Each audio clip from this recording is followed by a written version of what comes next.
नमस्कार साथियों। तो कैसे आप सब? आई होप बढ़िया ही होंगे। तो मैं नितिन आज आपके लिए फिर आ चुका हूँ।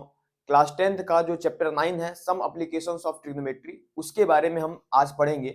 इससे जस्ट पहले हमने जो चैप्टर 8 है इंट्रोडक्शन ऑफ ट्रिग्नोमेट्री, उसका इंट्रोडक्शन भी और जितने भी एक्सरसाइज दिए थे, एक्सरसाइज 8.1, 8.2 और 8.3, वह बहुत ही अच्छे तरीके से हम लोग पढ़ चुके हैं।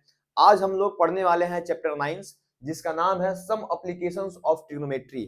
यानी जो भी फॉर्मूला का इस्तेमाल किए हम लोग चैप्टर 8 के अंदर, असल में ट्रिग्नोमेट्री का यूज होता कहाँ पे है? सर हम लोग इतना पढ़े हैं ट्रिग्नोमेट्री, इतना खतरनाक खतरनाक फॉर्मूला था, सॉल्व नहीं हो रहा था, इसका इस्तेमाल कहाँ पे होगा?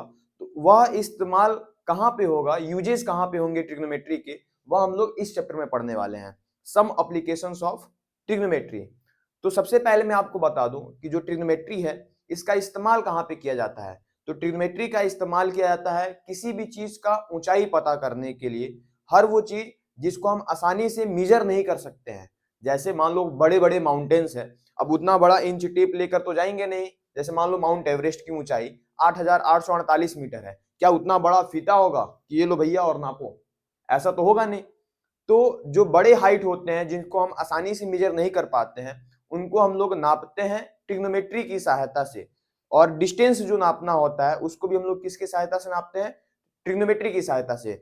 इसमें बिल्डिंग का हाइट, माउंटेन्स का हाइट, ट्री का हाइट, टावर का हाइट, डिस्टेंस, इसके बारे में, इसकी डिस्टेंस और हाइट पता करने के लिए हम लोग ट्रिग्नोमेट्री का इस्तेमाल करते हैं। और वही सारा चीज हम इसमें देखने वाले हैं। सबसे पहली बात कि जो सम एप्लीकेशंस ऑफ ट्रिग्नोमेट्री है, यह बहुत ही आसान चैप्टर है एज कंपेयर टू 8 से तो काफी आसान है। बस इसमें आपको एक जगह प्रॉब्लम होगी और वो आपको क्वेश्चन करते समय क्वेश्चन को एकदम ध्यान से रीड करना होगा। क्वेश्चन में क्या बोला गया है उसकी हिसाब से इमेज बनानी होगी, डायग्राम बनानी होगी, और फिर हम लोग क्वेश्चन को सॉल्व कर पाएंगे। तो सबसे जरूरी जो बात है, क्वेश्चन को अच्छे से सॉल्व करना, अच्छा डायग्राम बनाना और फिर क्वेश्चन को सॉल्व करना। इसमें कुछ कंसेप्ट हैं, उन कंसेप्ट को मैं बता दे रहा हूं, फिर हम लोग क्वेश्चन करना सॉल्व करेंगे। तो सबसे पहली बात मैं ये बताया हूं कि सम एप्लीकेशंस ऑफ ट्रिग्नोमेट्री का यूज कहां होता है। तो इसका यूज होता है हाइट नापने के लिए। क्या मेजर करने के लिए? हाइट मेजर करने के लिए। किन चीजों का? तो height of mountain, height of mountains, buildings, buildings का हाइट नापने के लिए, ट्री का हाइट नापने के लिए, ईटीसी। मतलब मेनली हम लोग हाइट और डिस्टेंस मेजर करने के लिए ही ट्रिग्नोमेट्री का इस्तेमाल करेंगे, और हमारे चैप्टर 9 में यही दिया रहेगा। ठीक है, डिस्टेंस और हाइट मेजर करने के लिए। इसके अलावा इसका क्या कंसेप्ट है, तो हमको इसमें कुछ चीजें पता होना चाहिए। जैसे लाइन ऑफ साइट, हमको पता होना चाहिए कि लाइन ऑफ साइट क्या होता है, एंगल ऑफ इलेवेशन क्या होता है, एंगल ऑफ इलेवेशन क्या होता है, और एंगल ऑफ डिप्रेशन क्या होता है, एंगल ऑफ डिप्रेशन क्या होता है। ये चीजें हमको पता होना चाहिए। डिप्रेशन, एंगल ऑफ डिप्रेशन क्या होता है, ये हमको पता होना चाहिए। तो ये तीन चीजें हैं, line of site, angle of elevation और एंगल ऑफ डिप्रेशन, इसके बारे में हमको पता होना चाहिए। तो सबसे पहली बात कि लाइन ऑफ साइट क्या होता है। इसमें ना एक ऑब्जर्वर होगा जो चीजों को देख रहा होगा, हाइट को देख रहा होगा, किसी बिल्डिंग के टॉप को देख रहा होगा, टावर के टॉप को देख रहा होगा, या ऊपर से बिल्डिंग के ऊपर से चढ़ के किसी को नीचे देख रहा होगा, है ना। तो इसमें ऐसी चीजें दी रहेंगी। तो जो भी ऑब्जर्वर होगा, जैसे मान लो ये जमीन है, ठीक, लैंड के किसी एक पॉइंट से कोई ऑब्जर्वर है, यहाँ पे किसी बिल्डिंग को देख रहा है, किसी बिल्डिंग के टॉप को देख रहा है। तो ऑब्जर्वर से ये बिल्डिंग का टॉप, ऑब्जर्वर से ये बिल्डिंग के टॉप को जो लाइन जुड़ रहा होगा, ऑब्जर्वर से बिल्डिंग के टॉप को जो लाइन जुड़ रहा होगा, इसी लाइन को हम बोलते हैं line of site, line of site. समझ में आया? या अगर ऐसा होगा कि टॉप से इस जमीन को देखा जा रहा होगा, तो जहां से देखा जा रहा है, जिस पॉइंट को देखा जा रहा है, उन दोनों को जोड़ने वाली जो लाइन होगी, उन दोनों को मिलाने वाली जो लाइन होगी, उन्हीं लाइन को हम लोग बोलेंगे लाइन ऑफ साइट। उसी लाइन को क्या बोलेंगे? Line of site. समझ में आया? अच्छा, एंगल ऑफ इलेवेशन क्या होता है? अगर किसी भी चीज को नीचे से ऊपर देखा जाएगा, किसी भी चीज को यहां से नीचे से ऊपर देखा जा रहा है, यहां से नीचे से ऊपर देखा जा रहा है, तो यहाँ पे एक एंगल बनेगा, और एंगल को हम लोग रिप्रेजेंट करते हैं थीटा से। तो यहाँ पे जो एंगल बनेगा, इस एंगल को हम लोग बोलेंगे एंगल ऑफ इलेवेशन। क्या बोल देंगे? Angle of elevation. इतना समझ में आया कि एंगल ऑफ इलेवेशन क्या होता है? अगर इसको डिफाइन करना हो तो क्या बोलेंगे? अच्छा, ये याद रखना है कि जो एंगल ऑफ इलेवेशन होता है वह दो लाइन के बीच में होता है, एक लाइन ऑफ साइट और ये एक जो हॉरिजॉन्टल लाइन है इसके बीच में। लाइन ऑफ साइट और हॉरिजॉन्टल लाइन के बीच में जो एंगल पाया जाता है उसको हम लोग क्या बोलते हैं? Angle of elevation. इसी तरीके से एंगल ऑफ डिप्रेशन भी होता है। एंगल ऑफ डिप्रेशन की अगर बात करें तो एंगल ऑफ डिप्रेशन क्या होगा कि जब कोई ऑब्जर्वर ऊपर से, टॉप से बॉटम में कहीं देख रहा हो, कहीं नीचे देख रहा हो, तो यहाँ पे जो एंगल बनेगा उसको हम लोग क्या बोलेंगे? Angle of depression. कैसे बनता है? सबसे पहली बात तो ऑब्जर्वर से देखे जा रहे पॉइंट्स को अगर मिलाने वाली लाइन है तो उसको हम लोग क्या बोलेंगे? Line of site. इसको हम लोग बोल देंगे लाइन ऑफ साइट। अब देखिए, इसमें भी जो एंगल बनता है वह दो लाइंस के बीच में बनता है, एक हॉरिजॉन्टल लाइन और दूसरा लाइन ऑफ साइट। यहाँ पे ना जो हॉरिजॉन्टल लाइन होगा, ये वाला हॉरिजॉन्टल लाइन नहीं होगा। यहाँ पे हम लोग अपने तरफ से यहाँ पे एक हॉरिजॉन्टल लाइन ड्रॉ करेंगे और इस हॉरिजॉन्टल लाइन और इस लाइन ऑफ साइट के बीच में एक एंगल बनेगा। इस एंगल को हम लोग बोलेंगे एंगल ऑफ डिप्रेशन। इस एंगल को बोलेंगे angle of depression. Angle of depression. तो जो 8 में डिप्रेशन आया है, यहाँ पे आपका चैप्टर 9 में इलेवेशन होगा। चैप्टर 9 आपको जब समझ में आने लगेगा तो मजा भी आएगा। तो दो चीजें याद रखनी है। तो पहला बात कि लाइन ऑफ साइट और हॉरिजॉन्टल लाइन के बीच में एंगल ऑफ इलेवेशन है, लाइन ऑफ साइट और हॉरिजॉन्टल लाइन के बीच में एंगल ऑफ डिप्रेशन भी है। तो इनमें अंतर क्या है दोनों में? ये याद रखना है कि जब नीचे से ऊपर देखा जाएगा तो एंगल ऑफ इलेवेशन होगा, या ऐसा कह सकते हो कि हॉरिजॉन्टल लाइन के ऊपर अगर एंगल दिया है, हॉरिजॉन्टल लाइन के ऊपर अगर एंगल दिया है तो एंगल ऑफ इलेवेशन होगा। ठीक है। दूसरी चीज, ऊपर से जब नीचे देखा जाएगा तो एंगल ऑफ डिप्रेशन होगा, या ऐसा कह सकते हैं कि हॉरिजॉन्टल लाइन के नीचे अगर थीटा दिया है, एंगल दिया है, तो उसे हम एंगल ऑफ डिप्रेशन कह देंगे। एंगल ऑफ डिप्रेशन कह देंगे। ये कंसेप्ट और इसी पे पूरा चैप्टर खत्म। यही कंसेप्ट और इसी पे पूरा चैप्टर खत्म। अब इसमें आपको ये पता करना होगा कि फॉर्मूला कौन सा इस्तेमाल करेंगे। तो देखो, जो भी ट्रिग्नोमेट्री के अंदर हम राइट एंगल ट्राइंगल का इस्तेमाल करते हैं, राइट एंगल ट्राइंगल का इस्तेमाल करते हैं, हमको इसमें क्या क्या पता होता है कि ये तो 90 डिग्री पे होगा। राइट एंगल ट्राइंगल है, ये तो 90 डिग्री पे होगा, और 90 के ठीक सामने वाली जो लाइन होती है ये होती है हाइपोटेनस। ये क्या होती है? हाइपोटेनस।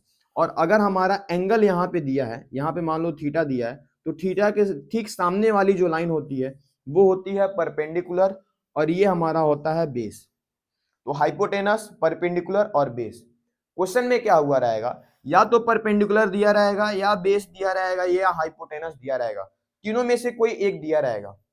और हमको इसमें तीन फॉर्मूला का इस्तेमाल, दो फॉर्मूला का मेनली इस्तेमाल करना है, साइन और टेन का। देखो, पंडित बद्री प्रसाद हर हर बोले, ऐसा हमको पता है कि जब भी P अपन में H आता है, परपेंडिकुलर अपन में हाइपोटेनस आता है, हम यहाँ पे क्या इस्तेमाल कर लेते हैं? Sine theta. जब भी बेस अपन में हाइपोटेनस आता है वहां पर हम लोग क्या इस्तेमाल कर लेते हैं? Cos theta. और जब भी परपेंडिकुलर अपन में बेस, परपेंडिकुलर अपन में बेस आता है, यहाँ पे हम लोग क्या इस्तेमाल कर लेते हैं? Tan theta. ठीक। अब ध्यान से समझो, अगर मैं क्वेश्चन सॉल्व कर रहा हूं, उसमें बेस दे दिया है, परपेंडिकुलर पता करना है, बेस दे दिया है, परपेंडिकुलर पता करना है, तो बेस और परपेंडिकुलर इनमें से कौन से जोड़े के साथ आता है? तो बेस और परपेंडिकुलर ये आ रहा है। तो जब भी इस क्वेश्चन को सॉल्व करूंगा मैं, तो कौन सा फॉर्मूला लगाऊंगा? Tan theta. समझ में आ रहा है? या ऐसा हो कि परपेंडिकुलर दिया हो, हाइपोटेनस निकालना हो, परपेंडिकुलर दिया हो, हाइपोटेनस निकालना हो, या हाइपोटेनस दिया हो, परपेंडिकुलर निकालना हो, तो P और H कहां दिया है? तो P अपन में H दिया है कि किसका फॉर्मूला लगेगा? साइन थीटा का। यहाँ पे आ जाएगा साइन थीटा। बस यही दो फॉर्मूला है जो हमारे पूरे चैप्टर में इस्तेमाल होगा। तो टेन थीटा का हम लोग वैल्यू रख लेंगे परपेंडिकुलर अपन में बेस, और साइन थीटा का हो जाएगा परपेंडिकुलर अपन में हाइपोटेनस। ये पूरा स्लाइड समझ में आया है कि क्या क्या बताया गया है? कि सम एप्लीकेशंस ऑफ ट्रिग्नोमेट्री, यानी ट्रिग्नोमेट्री का इस्तेमाल कहाँ कहाँ पे होता है? Line of site, angle of elevation, angle of depression, और ये फॉर्मूला। तो इसको आप रफ नोटबुक में लिखते चलेंगे। अब हम लोग जो एक्सरसाइज 9.1 है उसके क्वेश्चंस को सॉल्व करेंगे। ठीक। तो अभी हम सॉल्व कर रहे हैं क्वेश्चन नंबर फर्स्ट, जिसमें क्या लिखा हुआ है, ए सर्कस आर्टिस्ट इज क्लाइंबिंग और 20 मीटर लॉन्ग रोप। एक सर्कस आर्टिस्ट है जो 20 मीटर लंबे रस्सी पर चल रहा है, when which is tightly stretched, जो टाइटली एकदम खींचा हुआ है, एकदम स्ट्रेच्ड है, and tied from the top of the vertical pole to the ground, यानी एक वर्टिकल पोल है उस पे बांधा गया है और एक ग्राउंड पे बांधा गया है। Find the height of the pole if the angle made by the rope with the ground level is 30। Height of the pole पता करिए अगर एंगल ग्राउंड पे 30 डिग्री का बन रहा है। तो अब देखो एंगल कहां बना है, नीचे की तरफ बना है, तो ये कौन सा एंगल होगा, एंगल ऑफ इलेवेशन। और इसके ठीक सामने ये क्या है, एंगल के ठीक सामने क्या होता है, परपेंडिकुलर होता है, और 90 के सामने वाला हाइपोटेनस होता है, 90 के सामने वाला हाइपोटेनस होता है। तो ट्रायंगल एबीसी के अंदर हाइपोटेनस दिया है, परपेंडिकुलर पता करना है, तो कौन सा फॉर्मूला लगेगा, साइन थीटा, परपेंडिकुलर अपन में हाइपोटेनस। तो इसमें हम गिवन लिख सकते हैं कि लेंथ ऑफ रोप दिया हुआ है, वैसे मैं डायरेक्ट कर रहा हूं कि ट्रायंगल एबीसी में क्या लिखेंगे, इन ट्रायंगल एबीसी, जहां पे एंगल ऑफ एलिवेशन यानी थीटा का वैल्यू कितना दिया है, 30 डिग्री दिया है, थीटा का वैल्यू कितना दिया है, 30 डिग्री। हाइपोटेनस दिया है, परपेंडिकुलर निकालना है, तो हम लोग क्या कैसे सॉल्व करेंगे, तो sine theta is equal to perpendicular upon में हाइपोटेनस, साइन थीटा, साइन कितना दिया है, साइन थीटा दिया है 30 डिग्री, यहां से परपेंडिकुलर क्या हो जाएगा, ए बी, परपेंडिकुलर हो जाएगा ए बी, और हाइपोटेनस क्या हो जाएगा, ए सी, हाइपोटेनस हो जाएगा ए सी। साइन 30 डिग्री का वैल्यू कितना होता है, तो साइन 30 का वैल्यू होता है 1/2, साइन 30, साइन 60, टेन 30 और टेन 60, इसी में पूरा चैप्टर खत्म होने वाला है। तो साइन 30 का 1/2, क्या ए बी का वैल्यू हमको पता है, ए बी तो निकालना है, तो ए बी का वैल्यू नहीं पता है तो ए बी ऐसे लिख देंगे, ए सी का वैल्यू कितना दिया है 20, तो यहाँ पे हम लोग लिख देंगे 20। अब ए बी का वैल्यू निकालना है तो उसके साथ जो भी है उसको दूसरे तरफ भेजेंगे, 20 यहाँ डिवाइड में है, उधर की तरफ जाएगा तो मल्टीप्लाई में, तो 21 से जाके मल्टीप्लाई होगा तो 20, और नीचे क्या दिया है 2, ये हो जाएगा हमारा ए बी, 2 से 20 कटेगा कितना आ जाएगा 10, ये हो जाएगा 10 meter is equal to A B, यानी ए बी कितना आ गया 10 मीटर। तो इस तरीके से हम लोग क्वेश्चन को सॉल्व कर लेंगे। तो पहला क्वेश्चन हो गया सॉल्व। याद ये रखना है कि जो भी हमसे पूछा रहेगा देयरफॉर करके वो लास्ट में लिखना एकदम जरूरी है। जैसे ए बी 10 आया है, ए बी था क्या, हमसे पूछा क्या था, तो हाइट ऑफ द पोल, हम लोग क्या लिखेंगे, therefore the height of the pole, height of the pole is 10 meter. और यहां पे हमारा हो गया पहला क्वेश्चन सॉल्व। इसी तरीके से हमको सॉल्व करना हो। सेकेंड क्वेश्चन को सॉल्व करते हैं। सेकेंड में क्या कह रहा है, a tree breaks due to, पहले पूरा क्वेश्चन पढ़ लेंगे उसके बाद से डायग्राम बनाएंगे हम लोग। A tree breaks due to storm and the broken part bends so that the top of tree touches the ground making an angle 30 degree with it. The distance between the foot of the tree to the point where the top touches the ground is 8 meter. Find the height of the tree. अच्छा, इस question में कह रहा है कि एक tree है जो ब्रेक हो गया है, टूट गया है स्टॉर्म के कारण, यानी तूफान के कारण। तो सबसे पहले तो हम एक ट्री बनाएंगे, एक ट्री है, ठीक। अब ये तूफान आने के कारण टूट गया है, तूफान आने के कारण टूट गया है, और इसका जो टूटा वाला हिस्सा है, टूटा हुआ हिस्सा वो ग्राउंड पे जाके टच कर रहा है। तो हम लोग ऐसा ग्राउंड बना देंगे और ऐसा इमेजिन करते हैं कि इस हिस्से से ये जो हिस्सा इतना है ये टूट के ग्राउंड को टच कर रहा है, यानी ये पूरा हिस्सा टूटा है और ग्राउंड को जाके टच कर दे रहा है, ठीक। और जैसे ही ये ग्राउंड को टच कर रहा है, ग्राउंड से ये 30 डिग्री का एंगल बना रहा है, यानी यहाँ पे जो एंगल बन रहा है वह कितना डिग्री का बन रहा है, 30 डिग्री का। The distance between the foot of the tree, foot of the tree ये वाला हिस्सा, to the point where top touches the ground, मतलब टॉप टचेस द ग्राउंड, वह जगह जहां पे टॉप ग्राउंड को टच कर रहा है वह हिस्सा, और ट्री का फुट के बीच का जो डिस्टेंस है वह कितना दिया है, 8 मीटर दिया है। Find the height of the tree, हमको ट्री का हाइट पता करना है कि ये कितना होगा। अभी इसमें एक कंसेप्ट याद रखना है कि ये जो हिस्सा टूटा है यही यहाँ पे गिरा है, यानी ये जो दिखाई दे रहा है ये वाला लाइन ये इसके बराबर होगा। अगर मैं इसका नाम दे दूं ए बी सी डी, तो हमको ये पता होना चाहिए कि ए बी बी डी के बराबर होगा। कैसे पता चला, तो यही हिस्सा तो यहाँ पे टूट के गिरा है, तो ए बी बराबर क्या होगा, बी डी दिया गया है। यानी अगर मैं सॉल्यूशन इसका सॉल्व करूं, सॉल्यूशन लिखूं, तो इसमें A B equal to B D होगा, A B equal to B D होगा। क्यों? क्योंकि ब्रोकन पार्ट यही पहले स्ट्रेट था और नीचे गिरा तो ये बराबर होगा। और क्या दे दिया है, ये जो सी डी का वैल्यू दे दिया है, सी डी का वैल्यू कितना दे दिया है 8 मीटर, और हमारा थीटा कितना दिया हुआ है 30 डिग्री, थीटा कितना दिया है 30 डिग्री। अब ध्यान से समझिए, इसमें समझने वाली बात यह है कि ये हिस्सा दिया है, मुझे अगर पूरा ट्री का हाइट निकालना है तो मुझे BC निकालना होगा और AB निकालना होगा। क्या इस ट्राइंगल को देख के BC निकालने का मन कर रहा है?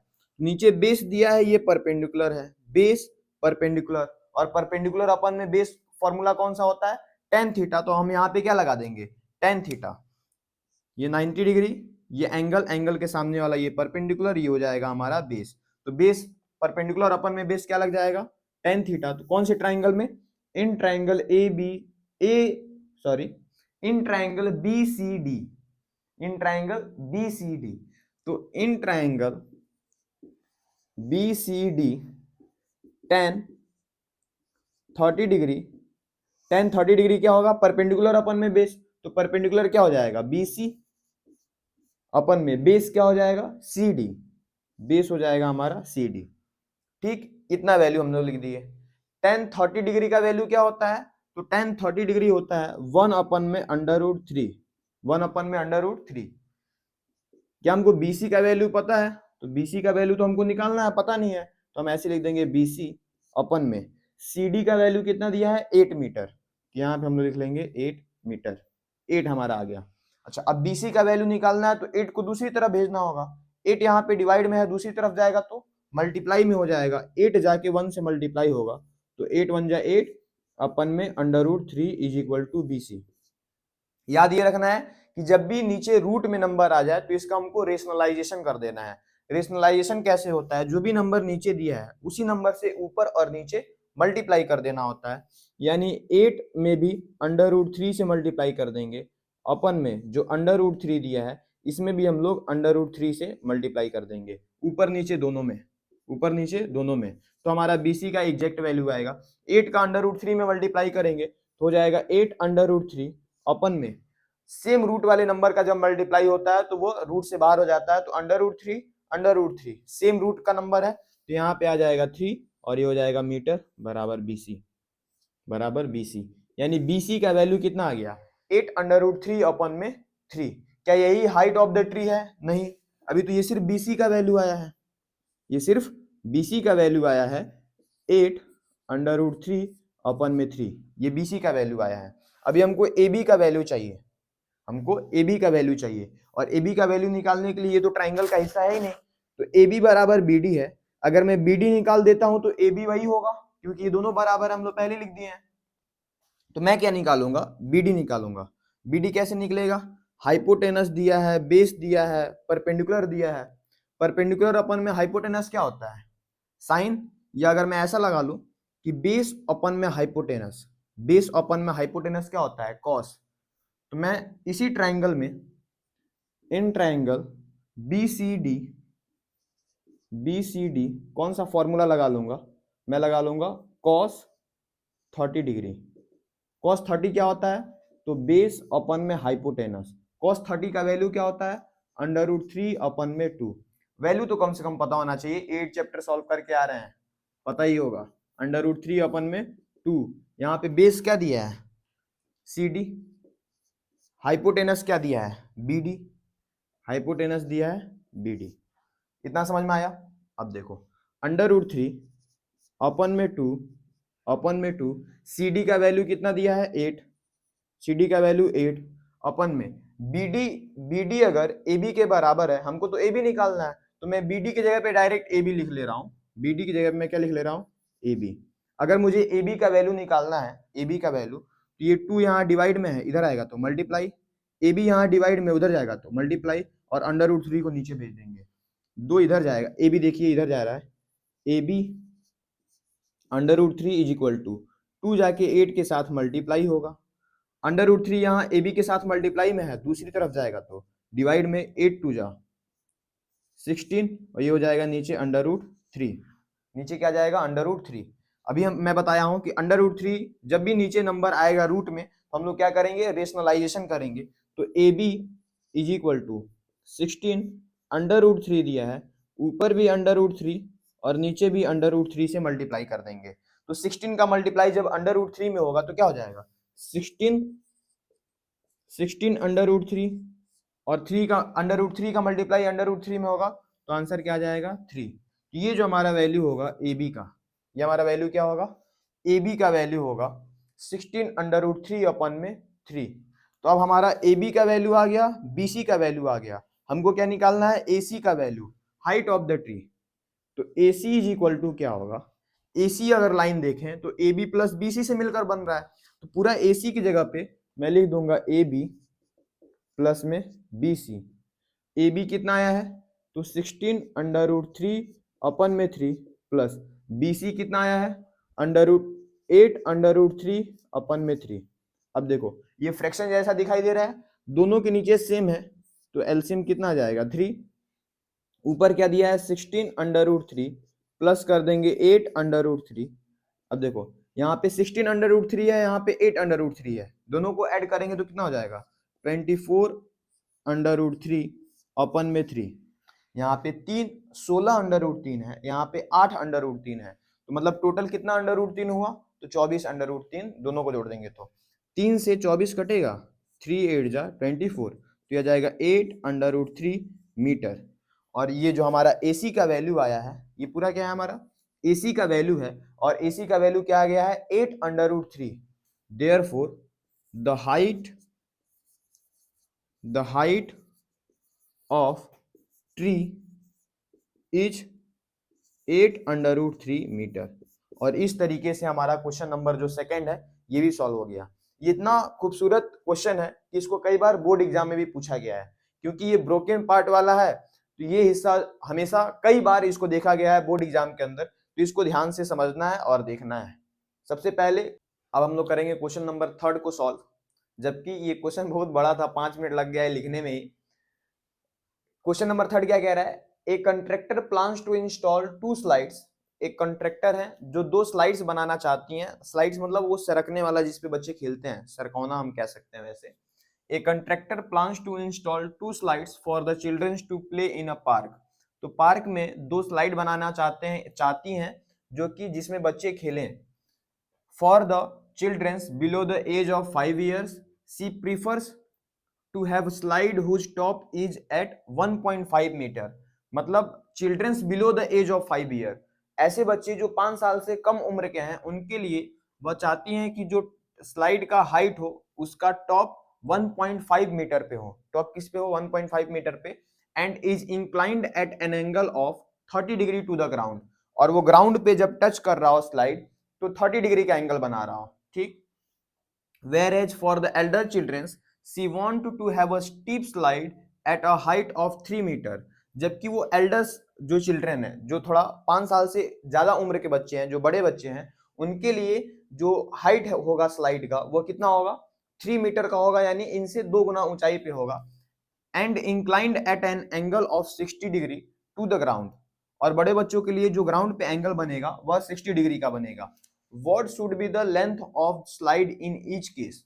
दोनों ही केस में स्लाइड का लेंथ कितना होगा, तो पहले केस में भी निकालना है, सेकंड केस में भी निकालना है। तो इसका अगर मैं सॉल्यूशन करूं तो कैसे करेंगे, पहला लिख लेते हैं केस फर्स्ट। केस फर्स्ट में क्या कह रहा है कि 5 साल से कम उम्र के बच्चों के लिए जो टॉप होगा स्लाइड का वह कितना होगा 1.5 मीटर। तो अगर मैं ऐसा टॉप बना रहा हूं तो ये हो जा रहा है 1.5 मीटर का टॉप, और ये हो जाएगा ग्राउंड। जब यहाँ से स्लाइड बन रहा है तो यहाँ पे एंगल बन रहा है 30 डिग्री का, इसका नाम रख दे रहा हूं मैं ABC।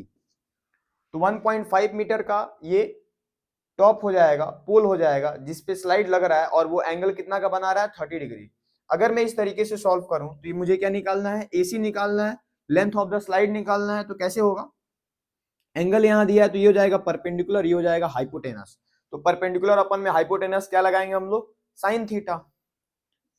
तो sine 30 degree is equal to perpendicular क्या दिया है AB अपन में हाइपोटेनस क्या दिया है, AC।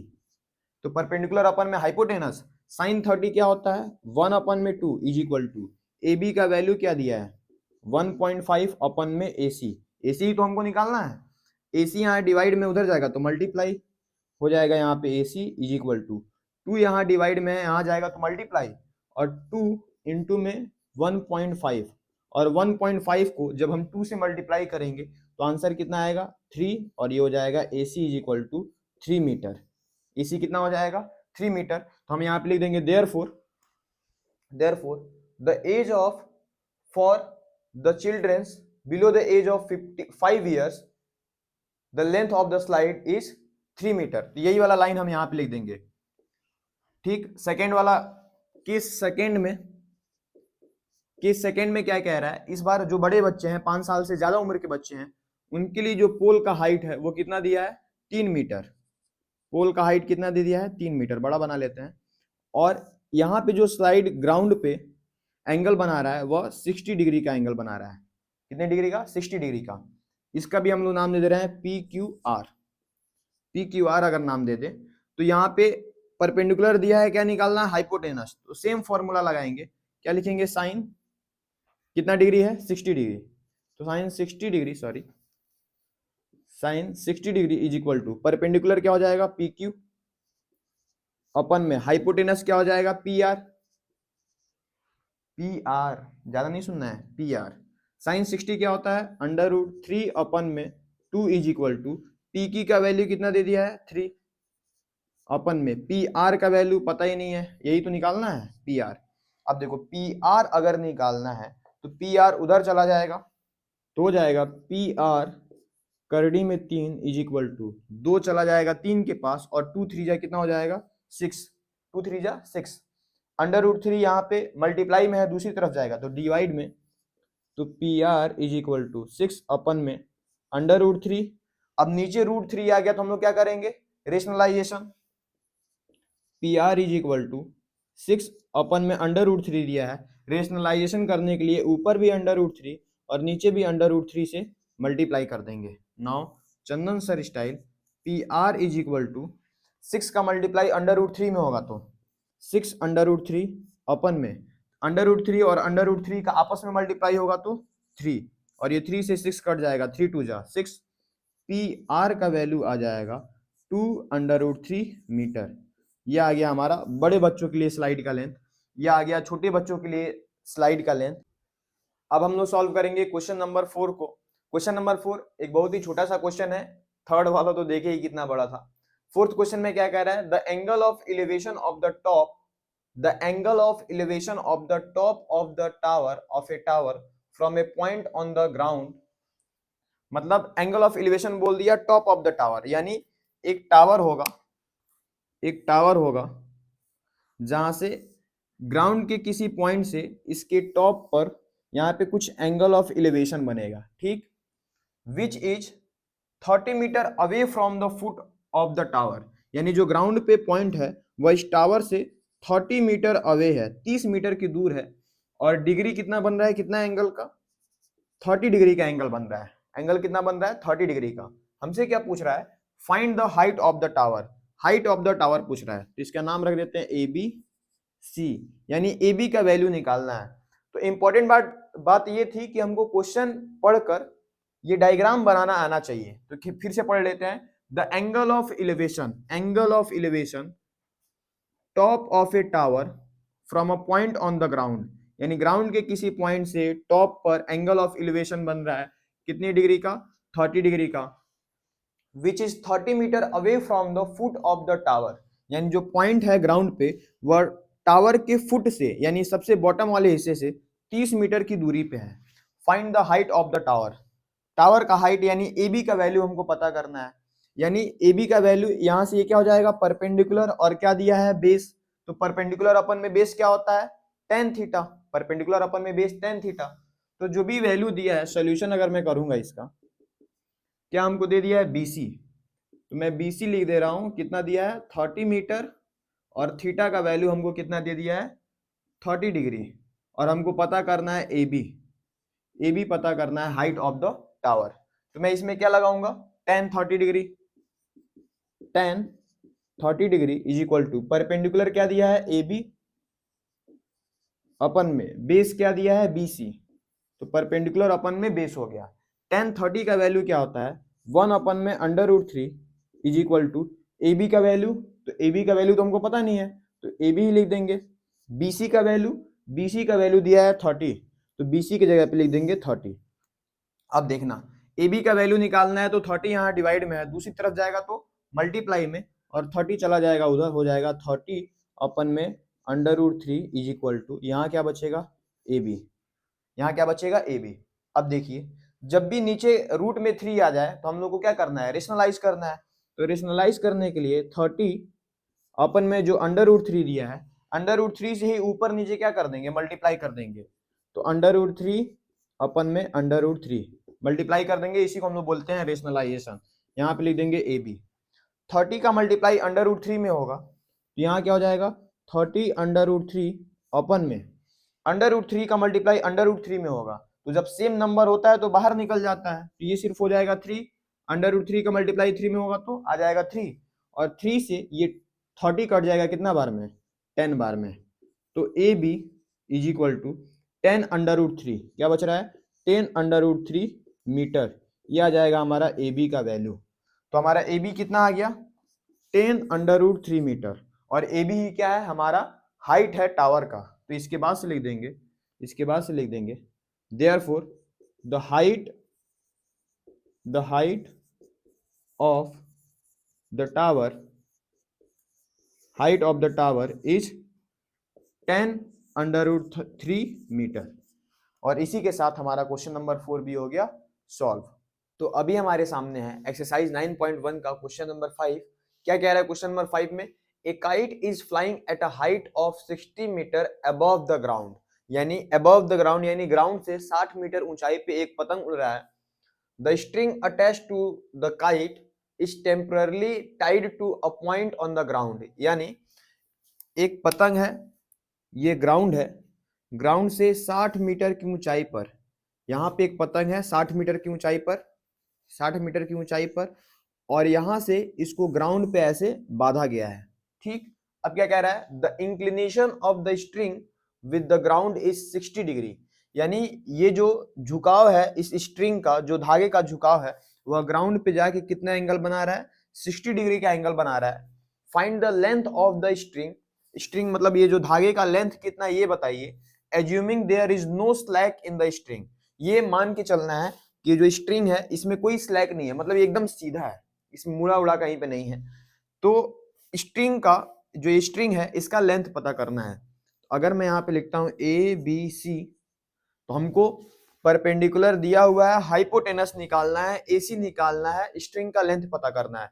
तो परपेंडिकुलर दिया है, हाइपोटेनस निकालना है, तो परपेंडिकुलर अपन में हाइपोटेनस क्या होता है साइन थीटा, यानी यहाँ पे कौन सा फॉर्मूला लगेगा साइन थीटा का। क्या दिया हुआ है अगर हम सॉल्यूशन में देखें तो यहां से हमको ए बी दिया हुआ है, ए बी दिया है 60 मीटर और थीटा का वैल्यू दे दिया है कितना 60 डिग्री। एंगल ऑफ इलेवेशन जब भी नीचे से लगेगा तो एंगल ऑफ इलेवेशन, ठीक है। तो in triangle A B C triangle में हम देख रहे हैं तो परपेंडिकुलर और हाइपोटेनस निकालना है, परपेंडिकुलर दिया है तो कौन सा फॉर्मूला लगेगा साइन थीटा का। तो हम यहाँ पे क्या लिखेंगे sine 60 degree is equal to perpendicular क्या है ए बी अपन में हाइपोटेनस क्या है ए सी, हाइपोटेनस हो गया ए सी। अब साइन 60 डिग्री का वैल्यू क्या होता है √3 अपन में 2 is equal to A B का वैल्यू कितना दिया है 60 मीटर अपन में ए सी का वैल्यू हम लोग को निकालना है, पता नहीं है। अब क्या करेंगे AC का वैल्यू निकालना है तो AC को ऊपर भेजना होगा यहाँ, और √3 इस साइड आएगा, क्रॉस मल्टीप्लाई करेंगे तो AC वहां चला जाएगा, AC 2 यहाँ डिवाइड में इधर जाएगा तो मल्टीप्लाई हो जाएगा 60 के साथ, और 2 का 60 के साथ मल्टीप्लाई होगा तो 120 अपन में √3 नीचे आ जाएगा। समझ में आया कैसे हुआ है, 2 का गुणा हो गया है 60 में तो 120, √3 नीचे आ गया है, AC उधर ऊपर चला गया है यहाँ पे। अब जब भी नीचे रूट में नंबर आता है तो हमको क्या करना होता है रेशनलाइजेशन, तो रेशनलाइजेशन करने के लिए उसी नंबर से जो नीचे √3 है इसी से ऊपर ही और नीचे भी मल्टीप्लाई कर देते हैं और AC बराबर क्या हो जाएगा, 120 का गुणा √3 में होगा, तो 120 गुणा में 3, नीचे √3 का गुणा √3 में होगा, तो नीचे क्या आ जाएगा 3, इस तरीके से 3 आ जाएगा। और 3 से 120 को काटेंगे जब, तो 3 4 जा 12 और 0 लगाया तो 0, तो AC इज इक्वल टू क्या आ गया, AC इज इक्वल टू आ जाएगा 40√3 metre. AC is equal to आ जाएगा 40√3 मीटर। इस तरीके से लेंथ ऑफ द स्ट्रिंग क्या आ गया, 40√3 मीटर। तो यहां पे लिख देंगे the length of the string is कितना आया है, 40√3 मीटर। अब हम सॉल्व करेंगे क्वेश्चन नंबर 6 को। क्वेश्चन नंबर 6 में क्या कह रहा है, A 1.5 meter tall boy is standing at some distance from a 30 meter tall building, यानी 30 मीटर टॉल बिल्डिंग से कुछ दूरी पर एक 1.5 मीटर टॉल लड़का खड़ा हुआ है। यानी अगर हम एक बिल्डिंग बनाएं तो एक 30 मीटर की ऊंचाई वाली एक बिल्डिंग है और धरती पे ग्राउंड पे इससे कुछ दूरी पर एक 1.5 मीटर का लड़का खड़ा हुआ है। 30 मीटर की बिल्डिंग है, 30 मीटर की बिल्डिंग है और 1.5 मीटर का क्या है, लड़का है। The angle of elevation from his eyes, the angle of elevation from his eyes, तो ये खड़ा हुआ है लड़का, तो इसका सर यहाँ पे होगा, तो इसकी आंखों से जो टॉप बिल्डिंग के टॉप पर जो एंगल ऑफ इलिवेशन बन रहा है वह ऐसा कुछ बनेगा।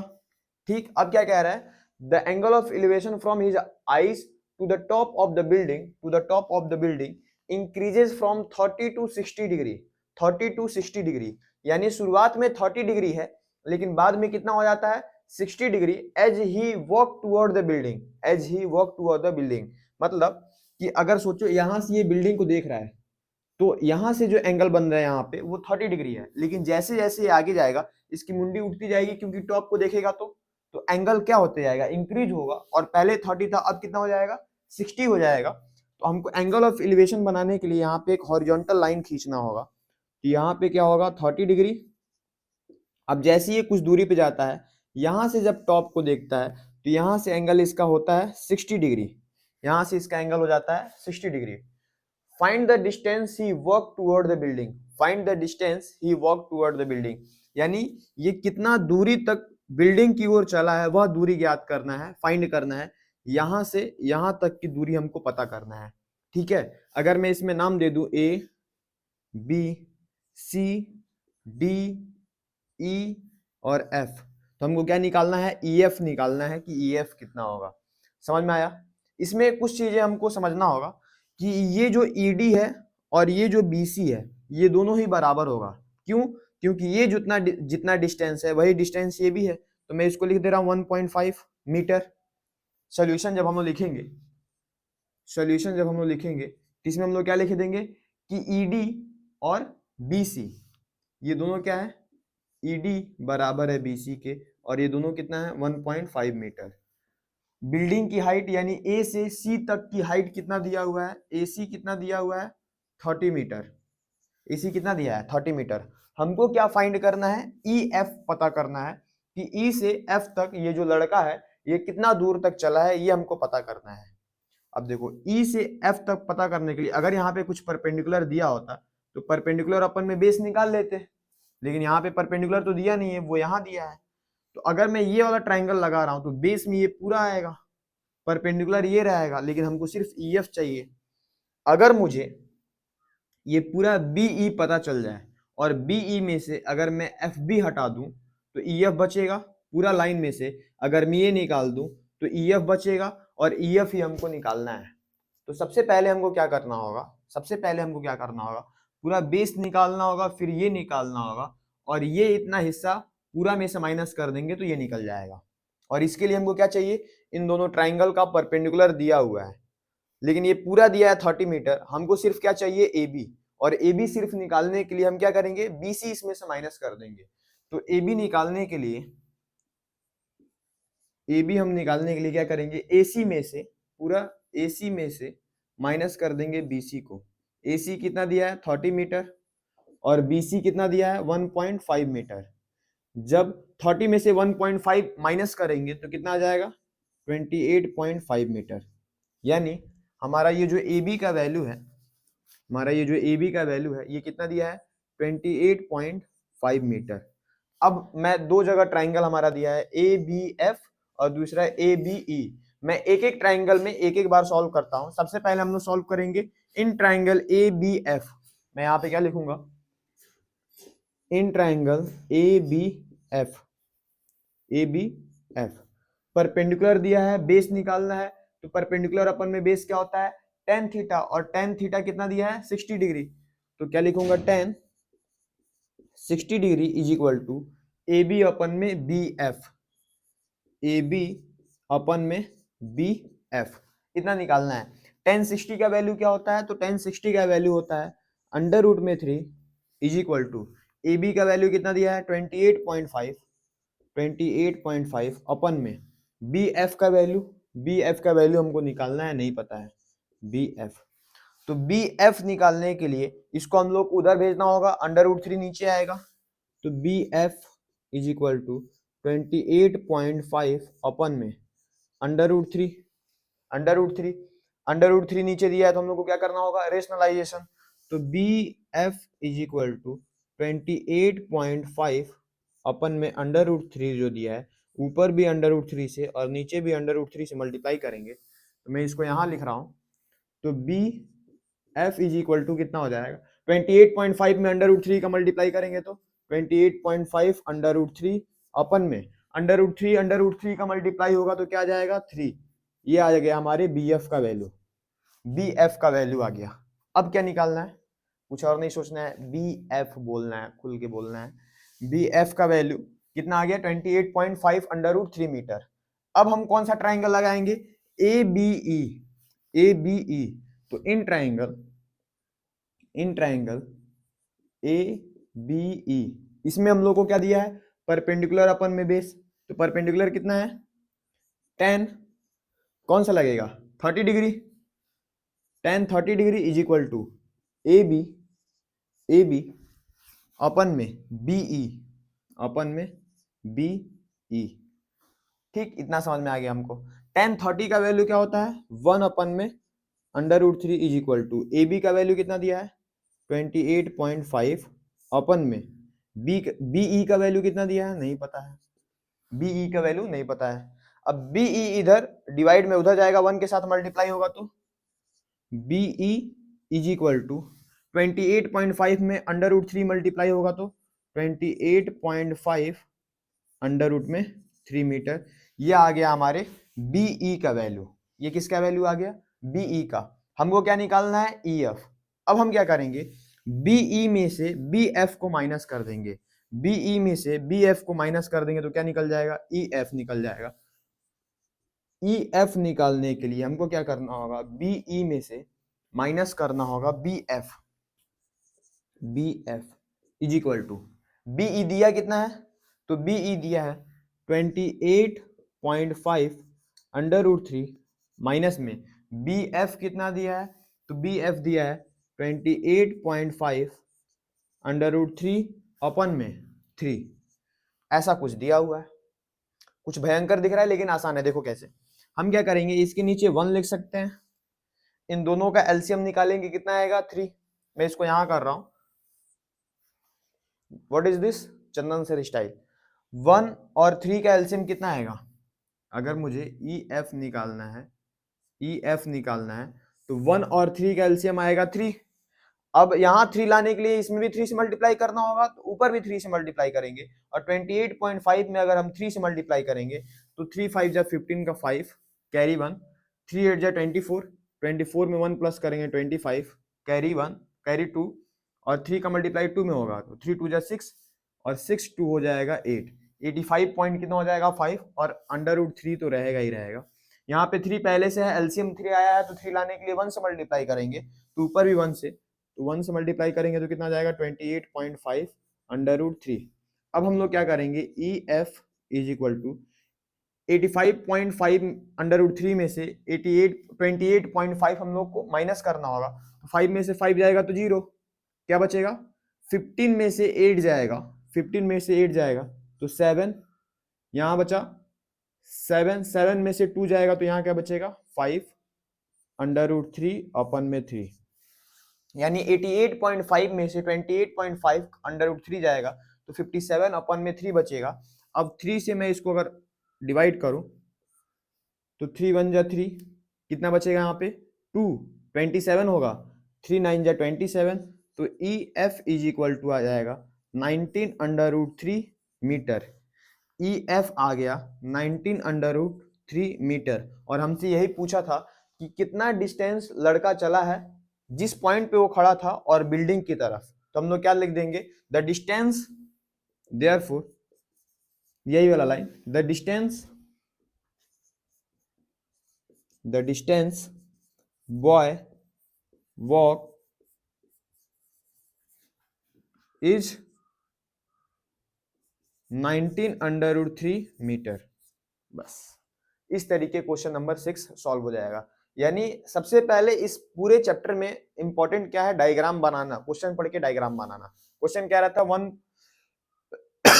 1.5 मीटर टॉल बॉय है, 1.5 मीटर बड़ा लड़का है, लंबा लड़का है, जो 30 मीटर बिल्डिंग से कुछ दूरी पर खड़ा हुआ है। The angle of elevation from his eyes, उसकी आंखों से जो एंगल ऑफ एलिवेशन बन रहा है to the top of the building increases from 30 to 60। तो वो कब इंक्रीज होगा, जब ये इधर आगे की तरफ चलेगा और उसका देखने का जब ऐसे ऊपर बढ़ते जाएगा तो एंगल इंक्रीज हो रहा है, तो 30 से 60 होगा। फिर क्या कह रहा है, find the distance he walk toward the building, ये कितना चला है ये हमको पता करना था। तो सबसे पहले बिल्डिंग की हाइट, यहां से हम लोग जब डायग्राम ड्रॉ करेंगे तो ए बी का वैल्यू निकालेंगे, पूरा में से ये BC घटा देंगे तो 28.5 आया है। परपेंडिकुलर अपन में बेस tan 60 डिग्री, फिर अगले ट्राइंगल में परपेंडिकुलर अपन में बेस tan 30 डिग्री, और इस तरीके से सॉल्व करेंगे, हमारा आंसर आ जाएगा। समझ में आ रहा है, यानी डायग्राम इज इंपॉर्टेंट, आपको क्वेश्चन पढ़कर समझ में आना चाहिए और डायग्राम ड्रॉ करना आना चाहिए, तभी ये चैप्टर आने वाला है। तो क्वेश्चन नंबर 6 भी इस तरीके से समाप्त। अभी हम सॉल्व कर रहे हैं क्वेश्चन नंबर 7। क्वेश्चन नंबर 7 में क्या दिया है, from a point on the ground the angle of elevation of the bottom and top of a transmitter tower fixed at the top of 20 metre high building are 45 and 60 degree respectively, find the height of the tower, find the height of the tower. Question क्या कह रहा है, from a point on the ground, ground के किसी point से, the angle of elevation of the angle of elevation यानी नीचे से देखा जा रहा है ऊपर, the angle of elevation of the bottom and top of A transmitter tower, एक ट्रांसमीटर टावर के बॉटम पे, यानी यहां से यहां तक ये ट्रांसमीटर टावर है, ये हो गया बॉटम वाला हिस्सा और ये हो गया टॉप वाला हिस्सा।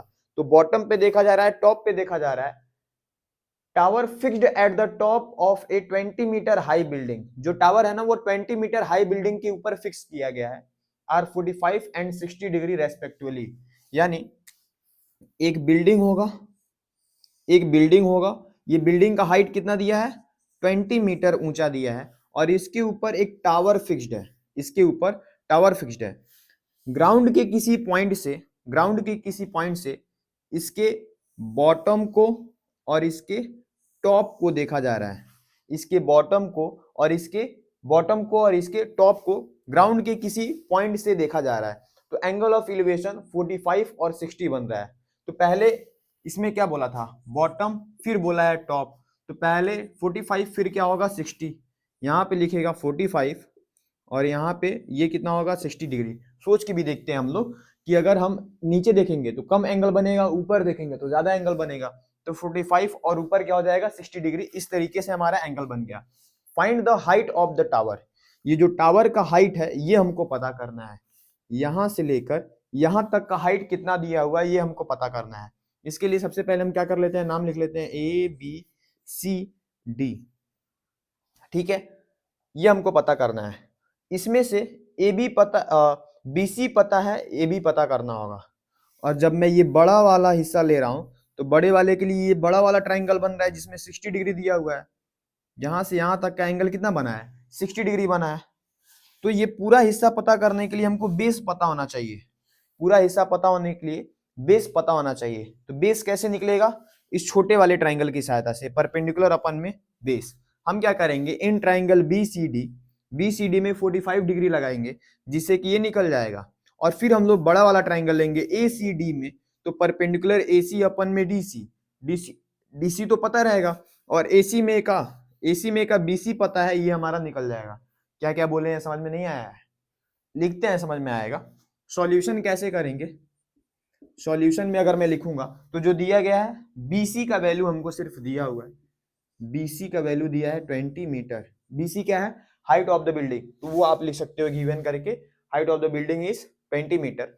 अगर मैं ट्राइंगल लगाऊं BCD, इन ट्राइंगल BCD, तो इन ट्राइंगल BCD यहां पे थीटा का वैल्यू कितना दिया है, 45 डिग्री। हमको क्या निकालना है, परपेंडिकुलर दिया है, बेस निकालना है, और परपेंडिकुलर अपन में बेस क्या होता है, tan थीटा। तो इसमें क्या लगेगा, tan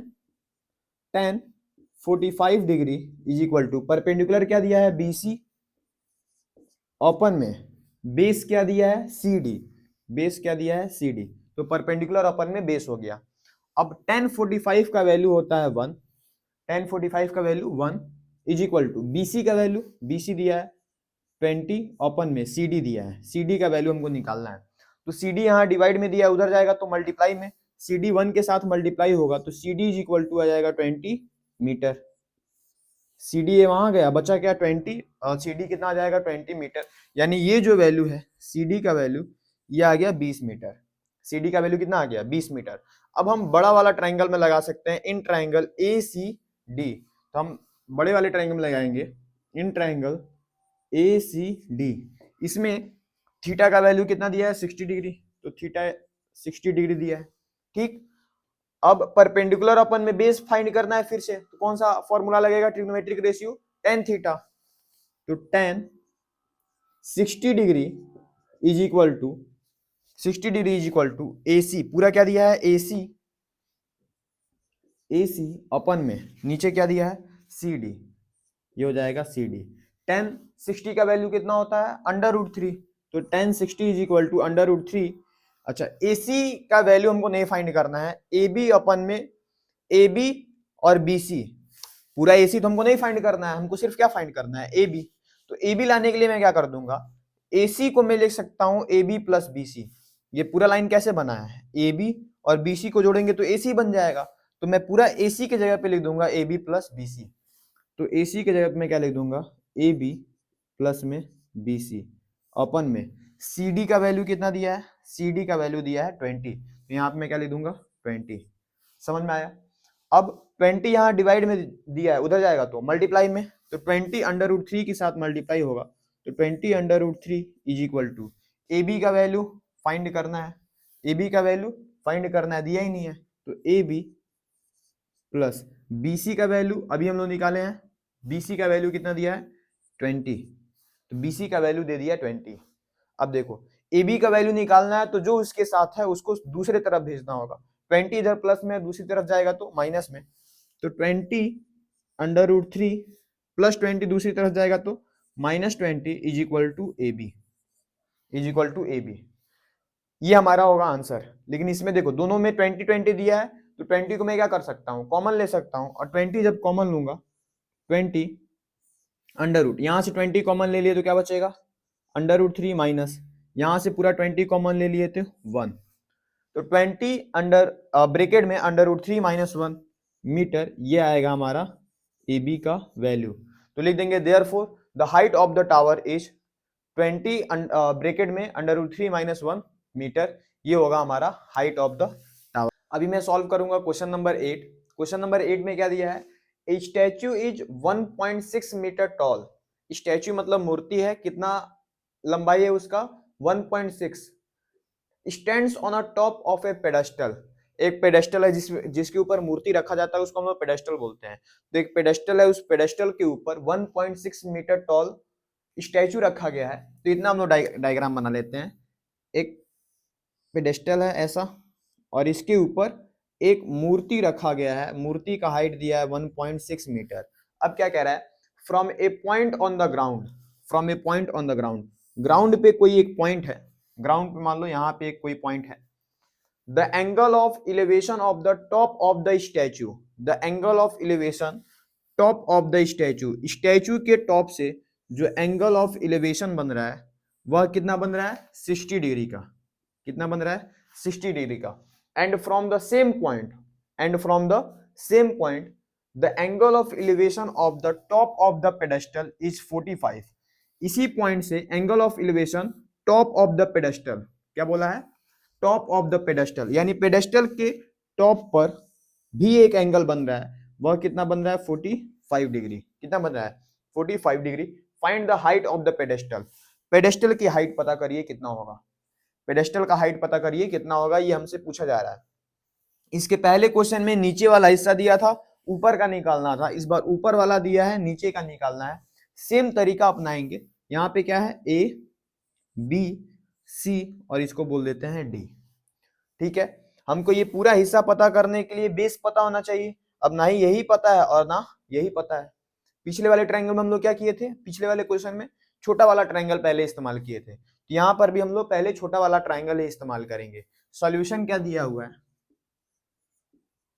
सॉल्यूशन अगर हम सॉल्व करेंगे तो ए बी का वैल्यू कितना दे दिया है, A B is equal to 1.6 metre. Height of the statue हमको दे दिया है। हम लोग क्या करेंगे, in triangle B C D, in triangle B C D, triangle B C D में एंगल कितना दिया है, थीटा का वैल्यू दिया है 45 डिग्री। थीटा का वैल्यू कितना दिया है, 45 डिग्री।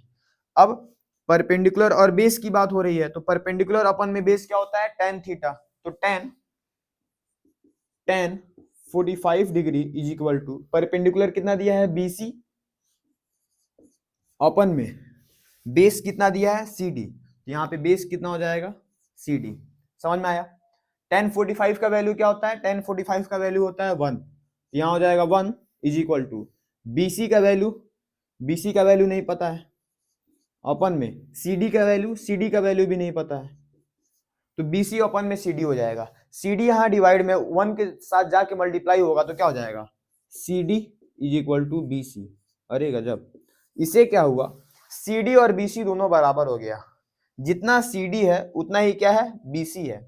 इसका मतलब जब कोई भी दो चीज बराबर होता है तो CD की जगह पे हम BC लिख सकते हैं और BC की जगह पे CD लिख सकते हैं, हमारी जैसी इच्छा होगी, जहां पे जिसकी जरूरत पड़ेगी वैसा हम लोग लिखेंगे। ठीक, अब बड़ा वाला ट्रायंगल इस्तेमाल करते हैं, इन ट्रायंगल ACD। यहां पे मैं लिख रहा हूं इन ट्रायंगल ACD। बड़े वाले ट्रायंगल के लिए थीटा का वैल्यू कितना दिया है, 60। तो थीटा कितना दिया है, 60। तो अब देखो यहाँ पे कौन सा फॉर्मूला लगेगा, कौन सा ट्रिग्नोमेट्रिक रेशियो, परपेंडिकुलर अपन में बेस, यही तो हमको निकालना है। तो परपेंडिकुलर चाहिए, बेस चाहिए, तो परपेंडिकुलर अपन में बेस क्या होता है, tan थीटा। तो tan 60 degree is equal to पूरा परपेंडिकुलर कितना दिया है, AC, ये हो जाएगा AC, अपन में बेस कितना दिया है, CD, तो बेस आ जाएगा CD। समझ में आया। tan 60 का वैल्यू क्या होता है, √3 इज इक्वल टू AC। अब AC को मैं कैसे लिख सकता हूं, AC को मैं ले सकता हूं AB प्लस BC, क्योंकि ये पूरा लाइन दो लाइन को जोड़ के बना है, AB प्लस BC।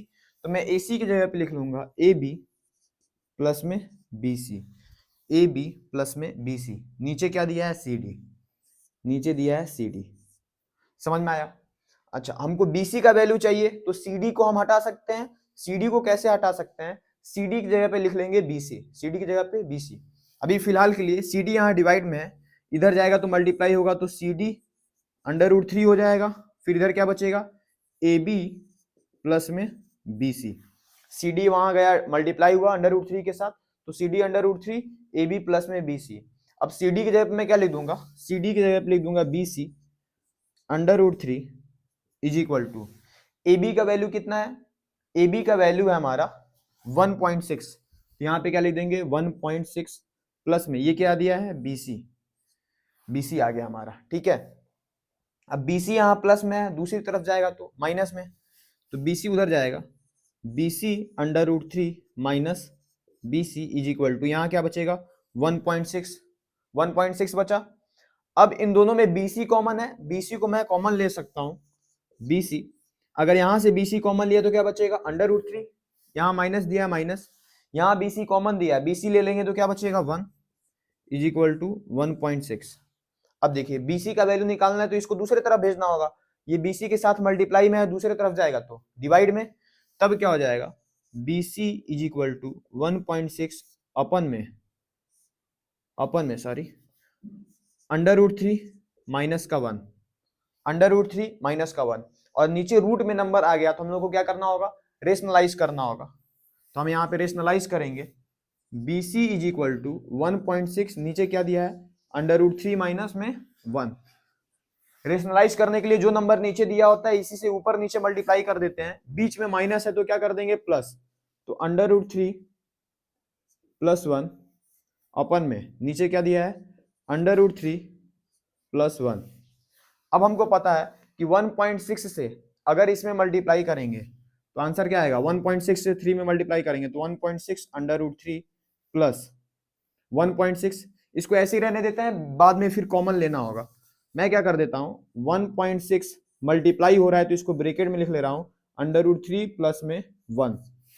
कोई दिक्कत, 1.6 से मल्टीप्लाई हो रहा है तो ब्रैकेट में आ जाएगा। अब देखो, √3 माइनस 1, √3 प्लस 1, क्या ये ऐसा दिखाई दे रहा है, a माइनस में b, a प्लस में b, और जब भी a माइनस b और a प्लस b का मल्टीप्लाई होता है तो इसका आंसर आता है a स्क्वायर माइनस में b स्क्वायर, यानी जो पहले पे दिया होगा उसका स्क्वायर, फिर माइनस लगाएंगे जो दूसरे नंबर पे दिया होगा उसका स्क्वायर। तो √3 का स्क्वायर माइनस 1 का स्क्वायर, क्योंकि ये वाला हिस्सा ऐसा ही दिखाई दे रहा है तो हम लोग ऐसे कर लेंगे। ठीक है, क्या दिया है, 1.6 ब्रैकेट में √3 प्लस में 1 अपन √3 का स्क्वायर करेंगे तो जो रूट में नंबर होता है उसका स्क्वायर करने पे वह नंबर आ जाता है, रूट हट जाता है बस। 3 माइनस 1 का स्क्वायर 1 हो रहा, 1.6 इंटू में √3 प्लस 1 अपन 3 में से 1 जाएगा तो 2, क्या जाएगा 2, और 2 से 1.6 कट जाएगा तो क्या आएगा 0.8, 8 2 16 होता है तो डिवाइड करेंगे तो कितना आएगा 0.8, तो इससे क्या हो जाएगा, बचेगा 0.8 मल्टीप्लाई में √3 प्लस में 1। ये किसका वैल्यू आ गया, हमारा BC का वैल्यू आ गया मीटर। इस तरीके से हम लोग BC का वैल्यू कितना निकाल लिए, 0.8 इंटू में √3 प्लस 1 मीटर। तो हम लोग लास्ट में क्या कर देंगे, therefore the height of the pedestal is 0.8 into √3 plus 1 metre. और इस तरीके से हमारा क्वेश्चन नंबर 8 भी सॉल्व हो जाए। तो अब हम सॉल्व करने जा रहे हैं क्वेश्चन नंबर 9। क्वेश्चन नंबर 9 में क्या लिखा है, the angle of elevation of the top of the building, the angle of elevation of the top of the building from the foot of the tower. यानी एक बिल्डिंग है और एक tower है, बिल्डिंग के टॉप का जो एंगल ऑफ एलिवेशन है कहां से, from the foot of the tower, from the foot of the tower is 30 degree, and the angle of elevation of the top of the tower, the angle of elevation top of the tower from the foot of the building is 60 degree. Is यहाँ पे रहेगा, if tower is 50 metre high, find the मैं लिख दिया हूं, find the height of the building. Height of the building हमको निकालनी है, यानी एक कहीं बिल्डिंग है और एक कहीं मान लो टावर है। ऐसे मैं टावर ऊंचा क्यों बनाया हूं, क्योंकि टावर का हाइट दिया हुआ है लगभग 50 मीटर। इसको मैं थोड़ा सा और बढ़ा देता हूं। ये क्या कह रहा है, the angle of elevation of the top of the building, top of the building, top ये बिल्डिंग अगर है और ये टावर है तो बिल्डिंग के टॉप का जो एंगल ऑफ एलिवेशन है from the foot of the tower, tower के फुट से जो बिल्डिंग के टॉप का एंगल ऑफ एलिवेशन है ये कितना दिया है, 30 डिग्री, ये दिया हुआ है 30 डिग्री। ठीक, and the angle of elevation of the top of the tower from the foot of the building, foot of the building से टावर को देखा जा रहा है तो 60 डिग्री का एंगल बनेगा, तो ऊंचा रहेगा यहाँ पे, ये हो जाएगा 60 डिग्री। ठीक है, समझ में आया। If the tower, if the height, if the tower is 50 metre high, tower कितना मीटर ऊंचा है, 50 मीटर ऊंचा है। अगर ये टावर 50 मीटर ऊंचा है, 50 मीटर हाई है, find the height of the building, building की हाइट पता करिए कितना होगा। समझ में आया डायग्राम कैसे बन रहा है। तो अब हम इसको बनाएंगे ABCD, हमने इसको नाम दे दिया। ये ऐसा क्वेश्चन है जो 2024-25 के बोर्ड एग्जामिनेशन में आ चुका है। ये क्वेश्चन नंबर 9 और 10 बोर्ड एग्जाम में आया हुआ क्वेश्चन है, तो इसको एकदम ध्यान से देखेंगे। कई सारे बच्चे इस क्वेश्चन को कैसे सॉल्व कर लेते हैं, तो एक बिल्डिंग बना देते हैं और उसके ऊपर टावर बना देते हैं, जैसा कि हम लोग क्वेश्चन नंबर 8 में 7 में और 8 में किए हैं कि एक पेडेस्टल था, उसके ऊपर स्टैचू था, फिर एक बिल्डिंग था, उसके ऊपर टावर था। तो ऐसा वाला ये क्वेश्चन नहीं है। क्वेश्चन को ध्यान से पढ़ना है कि बिल्डिंग के फुट से टावर का जो एंगल ऑफ इलिवेशन 60 है और टावर के फुट से बिल्डिंग का एंगल ऑफ इलिवेशन 30 डिग्री है। क्वेश्चन को ध्यान से पढ़ना है। अब समझते हैं हम लोग। टावर का हाइट दिया है, बिल्डिंग का हाइट निकालना है। परपेंडिकुलर निकालने के लिए बेस चाहिए। यहां पे परपेंडिकुलर दिया है, बेस निकल जाएगा। तो सबसे पहले हम बड़ा वाला ट्राइंगल ए बी सी का इस्तेमाल करके बीसी निकाल लेंगे और फिर टावर का बिल्डिंग का हाइट निकल जाएगा। सॉल्व करते हैं हम लोग। सॉल्यूशन जब निकालेंगे, क्या दिया हुआ है, in triangle A B C, in triangle A B C, A B C में थीटा का वैल्यू कितना दिया हुआ है, 60 डिग्री, 60 डिग्री। परपेंडिकुलर और बेस की बात हो रही है तो कौन सा ट्रिग्नोमेट्रिक रेशियो लगेगा, 10। तो यहाँ पे हम लोग लगाएंगे 10, 60 degree is equal to perpendicular क्या हो जाएगा, ए बी, अपन में बेस क्या हो जाएगा, बी सी, बेस हो जाएगा बी सी। 10 60 डिग्री का वैल्यू क्या होता है, √3 is equal to A B का वैल्यू, ए बी का वैल्यू कितना दिया है, 50, अपन में बी सी का वैल्यू निकालना है। तो ये हो गया बी सी। बी सी यहाँ नीचे दिया है, बी सी का वैल्यू निकालना है तो उधर भेजना होगा। तो बी सी उधर चला जाएगा, √3 नीचे आ जाएगा। तो बी सी 50, √3 नीचे आएगा तो √3, फिर से नीचे रूट के अंदर आ गया। तो हम लोग को पता है कि रेशनलाइज करना है इसको। तो B C is equal to 50, नीचे √3 दिया है, ऊपर भी √3 और नीचे भी √3 से मल्टीप्लाई कर देंगे। तो 50 का मल्टीप्लाई √3 में होगा। तो 50 √3 अपन में √3 का मल्टीप्लाई √3 में होगा तो आंसर कितना आ जाएगा, 3। ये हो गया हमारा बीसी। बीसी निकल गया है। बीसी के बाद से अब हम लोग क्या करेंगे, जैसे ही बीसी आ जाएगा अब हम लोग आसानी से हाइट ऑफ द बिल्डिंग पता कर सकते हैं, क्योंकि हमको बेस पता चल गया है। तो परपेंडिकुलर निकालना आसान है by the help of tan theta. और इस वाले ट्राइंगल में जो एंगल दिया है वो कितना दिया है, 30 डिग्री। हम लोग क्या इस्तेमाल करेंगे, in triangle DCB, in triangle DCB, triangle DCB में परपेंडिकुलर अपन बेस tan 30 डिग्री का जब इस्तेमाल करेंगे, tan 30 degree is equal to perpendicular क्या हो जाएगा, DC अपन में बेस क्या हो जाएगा, BC, और tan 30 डिग्री क्या दिया है, 1 अपन में √3 होता है। tan 30 degree is equal to 1 अपन में √3। DC का वैल्यू हमको फाइंड करना है, क्योंकि DC ही क्या है, बिल्डिंग का हाइट है। अपन में BC कितना है हमारा, 50 √3 अपन में 3। तो पहले हम BC को ना उधर भेज देते हैं शुरुआत में।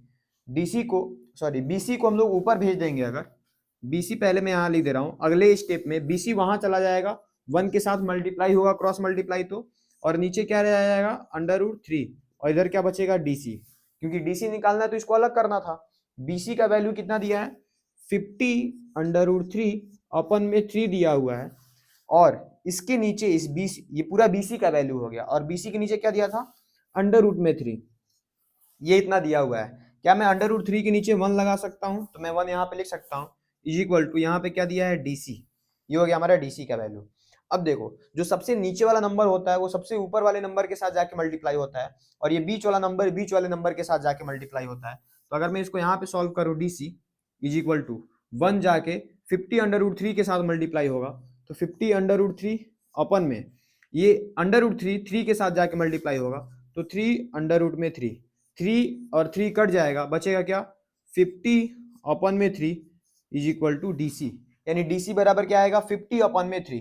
3 से 50 तो कटेगा नहीं, आंसर डेसिमल में आएगा। तो हम इसको कट करके, अगर 3 से इसको मैं काटूं तो कितना आएगा, 3 1 जा 3, 2 बचेगा, हो जाएगा 20, 3 6 जा हो जाएगा 18, 2 बचेगा, पॉइंट लगाऊंगा तो 20 हो जाएगा, फिर से 3 6 जा 18, फिर 2 बचेगा, फिर 3 6 जा 18, यानी ये आते जाएगा 16.666। तो मैं इसको लिख दे रहा हूँ 16.7 मीटर DC का वैल्यू आ जाएगा।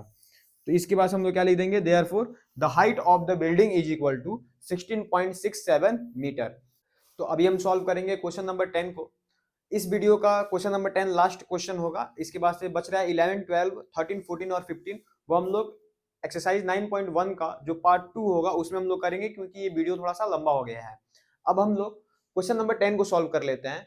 To poles of equal heights are standing opposite each other.